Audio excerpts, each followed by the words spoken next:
They told you this market was unbreakable. They said Canadian real estate was a guaranteed winner. But right now, the truth is being exposed on the cold, glass facades of Metro Vancouver's skyline.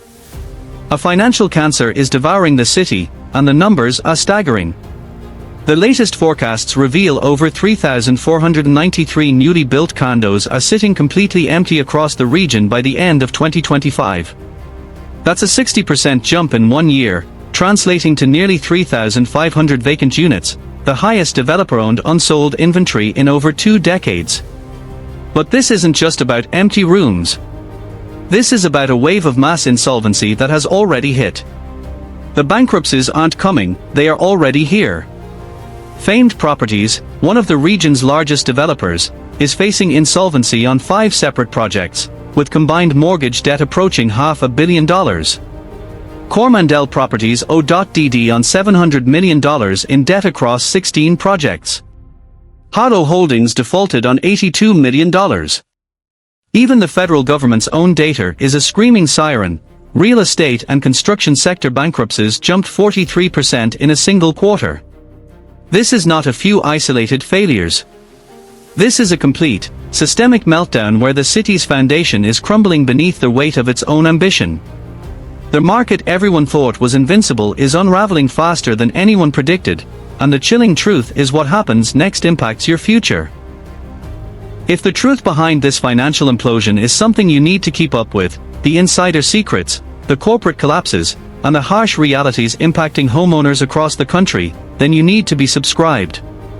Hit that subscribe button right now and turn on notifications.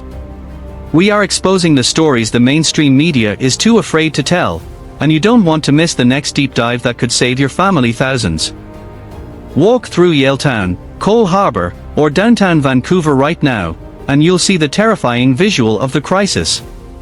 Glass towers, sleek, modern, symbols of wealth, reflecting an empty sky. Lobbies with no residents. Parking garages with spaces that have never been used. These aren't just half-finished projects, these are completed buildings with occupancy permits, move-in ready, and yet, nobody is moving in. They stand as monuments to a collapsed economic theory. The official numbers from the Canada Mortgage and Housing Corporation, CMHC, say 2,500 newly built condos are unsold and empty. But industry insiders, people with their boots on the ground, say that number is a conservative lie. Real estate agent Oleg Galuk told BNN Bloomberg the true figure could reach 3,500 by year-end, representing double the unsold inventory from just 1 year ago. Developers don't have to report this inventory publicly, so the full, shocking scale remains purposefully hidden from the public eye. This isn't stagnation, it's a financial black hole. Ryan Berlin, the head economist at Renewal Intelligence, put it bluntly, right now, the market is out of gas. Nothing is working for developers, and it's not working for buyers. The last time Metro Vancouver saw this level of developer-owned unsold inventory was back in 2001 during the dot-com crash. The unsold units are concentrated heavily in Burnaby, Coquitlam, and parts of Surrey, but Vancouver proper is far from immune. Downtown towers that sold out in a frenzy during the pandemic boom now have entire floors sitting vacant. The developers who rushed to complete construction, banking on endless, continued demand, are watching those units sit empty month after agonizing month. And this is where the money literally disappears. These units aren't just sitting there for free, they are a daily financial drain, a silent ticking clock counting down to insolvency. Carrying costs are bleeding cash daily. Think about it, property taxes, massive strata fees, insurance premiums, and crushing financing charges, all accumulating with absolutely zero revenue to offset them. For a tower with 100 unsold units, this can easily equate to tens of thousands of dollars in dead money every single month. This isn't a long-term strategy, it's a desperate gamble. Developers are holding inventory, hoping for a mythical turnaround, but every day they wait, the hole gets deeper, the debt gets heavier, and the eventual capitulation becomes more inevitable. This is the financial reality of what happens when a market runs on hype and the music suddenly stops. But the real scandal is not the empty buildings, but the names of the powerful people who are watching their empires crumble. The bankruptcies started quietly, a whispered rumor about a defaulted payment here, a minor foreclosure there. Then, in a terrifying chain reaction, the dam broke. Famed Properties became the most visible, gut-wrenching symbol of the crisis. Founded over 20 years ago by entrepreneur Delgit Thind, the company had completed over 1,000 homes and had a seemingly unshakable reputation. But by late 2024, everything unraveled. The District Northwest project in Surrey, marketed as the region's new growth centre, was the first domino to fall. Thind had pre-sold 90% of the units, on paper, a massive success. But he defaulted on an $18 million mortgage, leading the lender to petition the court for receivership. The claims against him were shocking. He owed $85.7 million, with interest accruing at over $31,000 per day. Just think about that. Every morning, the debt grew by the cost of a new car. Within weeks, the lender moved on two more of Thind's projects, Highline Metrotown, where $146 million was claimed, and Minoru Square in Richmond. Both were swiftly placed into receivership. Then came the nail in the coffin, Eclipse Brentwood, a 34-story tower that was 95% complete. Presale buyers who had put down deposits years earlier, who had already picked out their furniture and planned their lives, watched their dream homes sit incomplete and frozen. Construction stalled. The city of Burnaby suspended the building permit. The lender claimed they were owed $189 million, with interest accumulating at nearly $54,000 per day. Thind's total debt load with just one lender approached $500 million, a breathtaking collapse for a company that had been a fixture of Metro Vancouver's development scene for 2 decades. The sheer scale of it was stunning, but Thind wasn't alone in his agony. Cormandell Properties, saddled with a staggering $700 million in debt across 16 projects, sought creditor protection. Harlo Holdings defaulted on an $82 million mortgage for a massive project in the West End after 5 years of struggling to meet city requirements. Landmark Premier Properties faced 2 separate insolvency proceedings totaling over $115 million. This wasn't just corporate maneuvering, this was the brutal, visible death of established wealth. Every project that enters receivership represents hundreds of shattered hopes. Presale buyers are stuck in limbo, their life savings, their deposits, at risk of vanishing into a legal black hole. Contractors and subcontractors who poured their sweat and labor into these buildings are left unpaid, joining a line of creditors hoping to recover mere pennies on the dollar.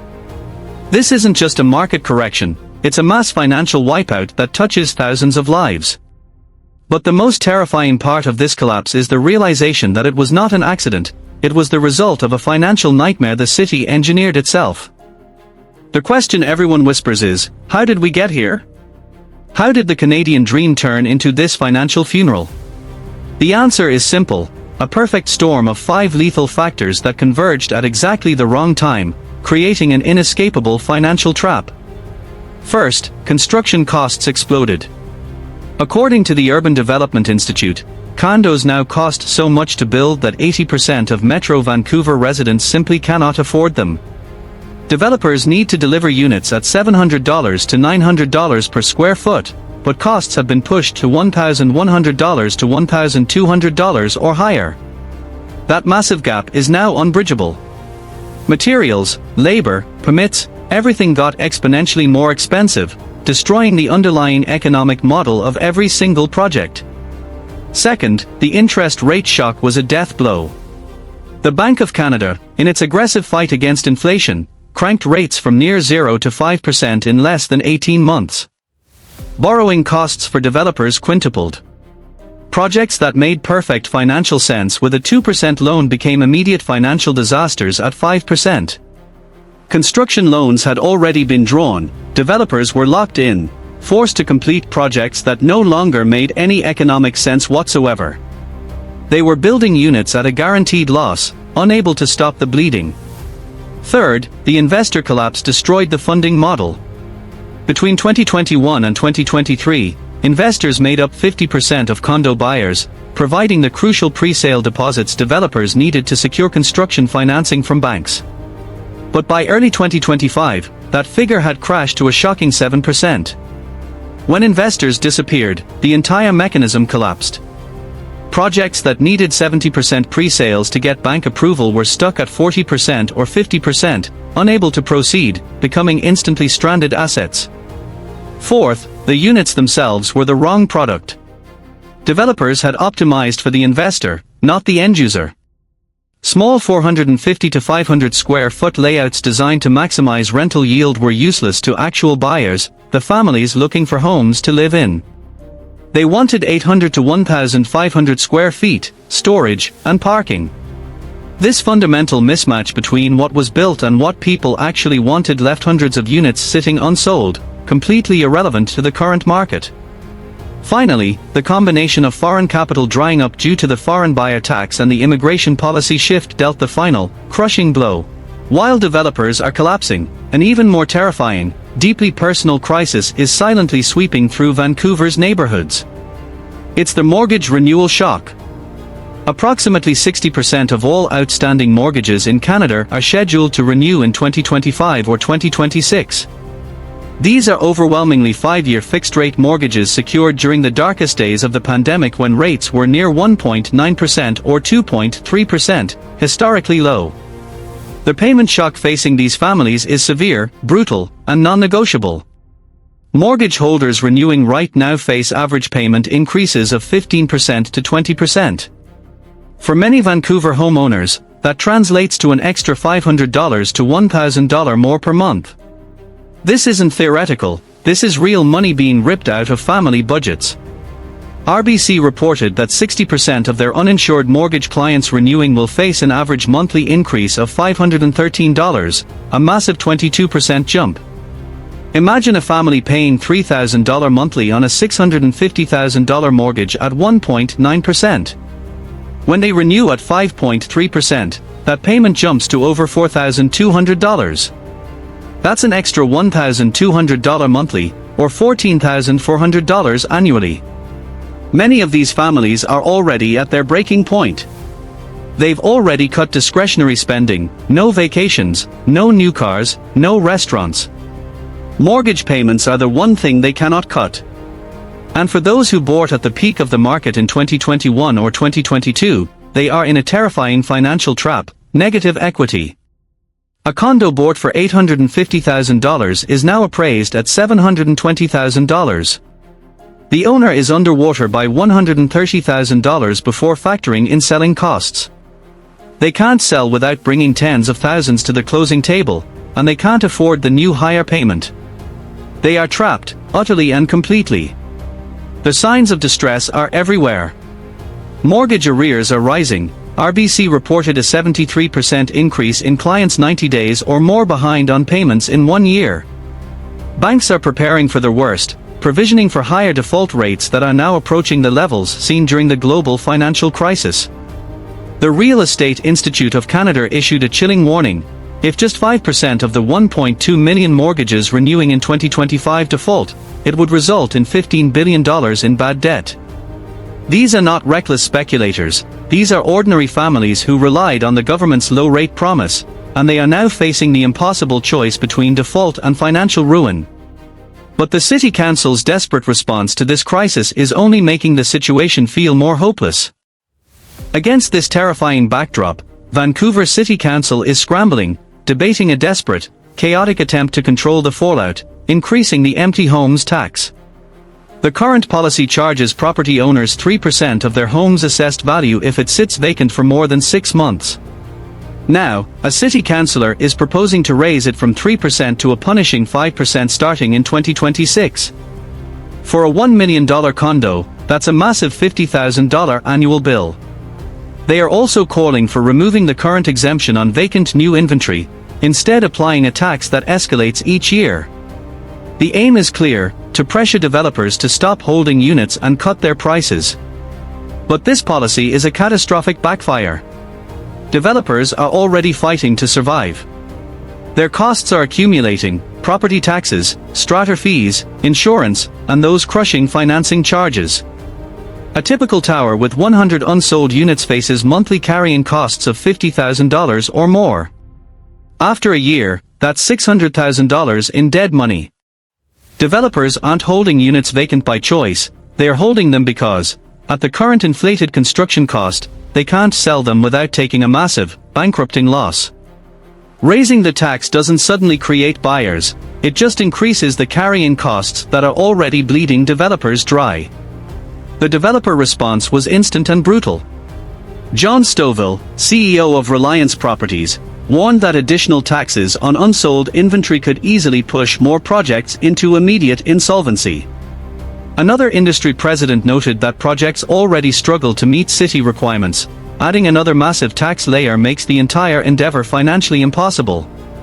They argue the tax made sense in 2017 when the market was overheated and speculation was rampant. But the 2025 market is fundamentally different. This is a crisis of cost and demand, not speculation. This isn't a strategy, it's a desperate, political gamble that puts the entire construction sector further at risk. By attacking the supply side in a desperate attempt to force down prices, the city is only ensuring that fewer projects get built in the future, deepening the long-term housing crisis while simultaneously accelerating the immediate wave of bankruptcies. It's a tragic scene of political panic colliding with a financial reckoning, and the victims are all the people caught in the middle. And that's the ultimate, undeniable truth. Behind every staggering statistic, there is a person watching their life savings evaporate. The cold, hard truth is that behind every bankruptcy filing, every receivership, every empty unit, there are ordinary people watching their lives collapse. Presale buyers who put down deposits years ago, who planned their first Christmas in a new home, are stuck in a cruel limbo. Their deposits, their life savings, can simply disappear into the legal maw of the receivership process. Some may get partial refunds, many others will lose everything. Real estate agents are being forced to return commissions, seeing years of work wiped out.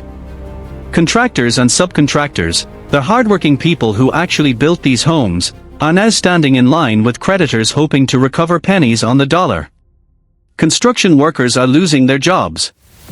Renewal Group, a major marketing firm, cut 25% of its staff. The layoffs are coming fast and hard.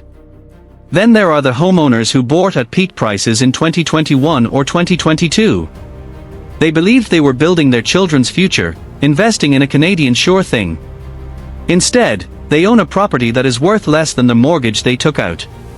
Their equity has vanished. Their crushing mortgage renewal is coming. They can't sell, they can't afford the new payment, and they are trapped in a sinking financial ship. Small investors who bought properties as a retirement plan are being crushed by negative returns, bleeding cash monthly, with no option left but to walk away and face foreclosure. The crisis in Vancouver isn't an isolated event, it's the epicenter of a broader, systemic collapse across British Columbia. The entire province is facing a terrifying debt bomb, with construction starts collapsing from Victoria to Kelowna. This whole situation, all the lies, the over-leveraging, and the sheer desperation, is a stark warning of what happens when financial speculation is mistaken for sound policy. It's the ultimate lesson in how Canada's hottest real estate market imploded into a financial disaster that will haunt the country for a decade.